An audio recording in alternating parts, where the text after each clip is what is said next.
Hello bachcho, let's see this question. The question says if 5a plus 5b plus 20c equal to 2t, then the value of a small t for which the line ax plus by plus c minus 1 equal to 0 always passes through a fixed point is. Clear? देखिए यहाँ पे क्या करा, सबसे पहले अगर हम बात करें तो एक इक्वेशन हमें गिवन है, ठीक है, और इसमें हमें क्या करना है, टी की वो वैल्यू फाइंड करनी है जिसके लिए ये जो हमारे पास लाइन की इक्वेशन गिवन है a x plus b y plus c minus 1 equal to 0, ये ऑलवेज एक फिक्स पॉइंट से पास हो। क्लियर? तो सबसे पहले हमें जो गिवन लाइन है, ठीक है, जिसके लिए हमें ये देखना है कि एक फिक्स पॉइंट से पास होगी या नहीं होगी, उस लाइन की हम बात करते हैं। तो हमने नोट किया यहाँ पर equation of line. Equation of line हमारे पास है यहाँ पर a x plus b y plus c minus 1 equal to 0। Clear? इसे और अगर हम सॉल्व करेंगे, सी माइनस 1 से अगर मैं डिवाइड करूँ इस लाइन की इक्वेशन को, तो ये हो जाएगा a x upon c minus 1 plus b y upon c minus 1 plus 1 equal to 0। ठीक है, इसे इक्वेशन नंबर 1 दिया हमने। अब देखें जो रिलेशन हमें गिवन था उस पर आते हैं हम। गिवन रिलेशन, गिवन रिलेशन ये क्या था हमारे पास, 5a plus 5b plus 20c equal to t. इसमें हमने क्या किया, 20c को हम RHS में लेके गए, तो ये हो गया हमारे पास 5a plus 5b equal to t minus 20c। ठीक है, इस कंप्लीट इक्वेशन में हमने क्या किया, c माइनस 1 से डिवाइड किया, तो ये हो जाएगा हमारे पास 5a upon c minus 1 plus 5b upon c minus 1 equal to t minus 20c upon c minus 1।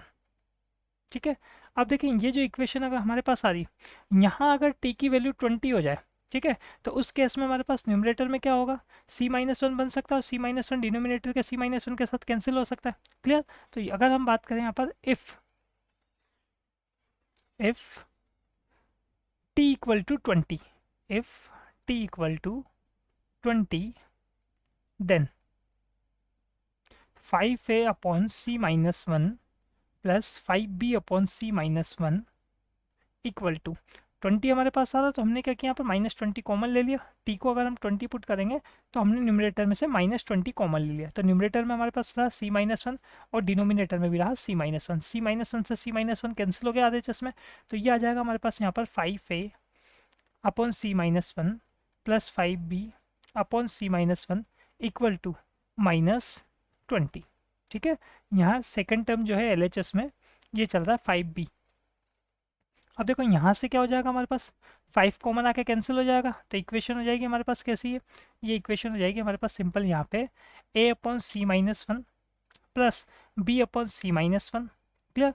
और साथ में कितना हो जाएगा हमारे पास यहाँ पर, ये हो जाएगा यहाँ पर 5 से कैंसिल होगा 20, तो ये बन जाएगा हमारे पास यहाँ पर +4। क्लियर? तो इक्वेशन आ जाती है हमारे पास ये 5a, या सिंपल 5 भी हमने कैंसिल कर दिया, तो हमारे पास कितना बन गया, ये बन गया हमारे पास यहाँ पर a upon c minus 1 plus b upon c minus 1, और -20 -4 रहा, LHS में आया तो +4 हो गया हमारे पास। ठीक है, ये हमारे पास +4 इक्वल टू 0। ठीक है, इस कंप्लीट इक्वेशन में भी हमने क्या किया, 4 से डिवाइड कर दिया, तो ये हो जाएगा हमारे पास यहाँ पर a into 1/4 c minus 1 plus b into 1/4 c minus 1 plus 1 equal to 0। Clear? अब देखो सिंपल हम अगर बात करें इसको इक्वेशन नंबर 1 से कंपेयर कराएंगे, तो x 1/4 आएगा और y 1/4 आएगा, तो इसका मतलब जो हमारे पास लाइन की इक्वेशन जो हमें गिवन थी वो 1/4 1/4 से हमेशा पास होगी अगर t कैसा हो जाएगा, 20 हो जाएगा। क्लियर? ये हम बता देते हैं यहाँ पर कंपेयर विथ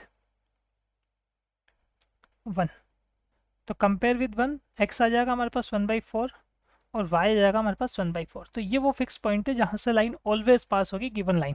क्लियर? लेकिन किसके लिए, t इक्वल टू 20 के लिए, तो ये बता देते हैं हम यहाँ पर फॉर t इक्वल टू 20। तो यही हमारे पास फाइनल आंसर है। क्लियर?